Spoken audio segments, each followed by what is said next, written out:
எனக்கு டைவர்ஸ் வேணும்னு என்னை ப்ரெஷர் பண்ணதே எங்கள் ஃபேமிலி தான். அவன் அவனுக்கு விவரமும் தெரியல, வேலைக்கும் போகல, நாங்கள் பார்த்துக்குறோம் உன்னை, நம்ம வீடு இருக்கு, நானே அவனுக்கு ஒரு வீடு தருவேன், இது எதுக்கு அவன்கிட்ட போய் நீ வாழ போறேன்னு என்னை டைவர்ஸ் கேட்கும்போது எல்லாருமே என்னை ப்ரெஷர் பண்ணி தான் கொண்டு வந்தாங்க. ஒரு சைடு எனக்கு அவரோட இருக்கணும்னு ஆசை இருந்தது. இவங்க பண்ண சப்போர்ட்ல ஓகே இவங்க இருப்பாங்க போல இருக்கு, ஒன்றும் பிரச்சனை இல்லை அப்படின்னு.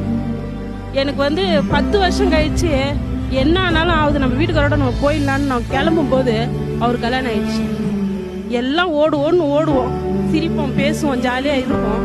ஆனால் நைட் ஆகும்போது தான் அந்த ஃபீலிங் இருக்கும். வேணாம், நம்ம அவசரப்பட்டு வந்திருந்தா வராமல் இருந்திருந்தா ஒருவேளை நம்ம லைஃப் நல்லா இருக்குமோ. அட்டன் டைம் எங்கள் அண்ணனுக்கும் எங்கள் தம்பிக்கும் கல்யாணம் ஆச்சு. அவங்க என்ன வெளியே போக சொல்லலை, தானாகவே நான் வெளியே வர மாதிரி பண்ணிட்டாங்க. இன்னைக்கு ஒருத்தர் சப்போர்ட் கிடையாது. ஷூ கம்பெனியில் ஒர்க் பண்ணுறேன், சாயந்தரம் வீட்டில் ப்ளவுஸ் ஸ்டிச் பண்ணுறேன். என்னோட தூக்கம் 6 மணி நேரம் தான். இயல்பான வாழ்க்கை எனக்கு இல்லை.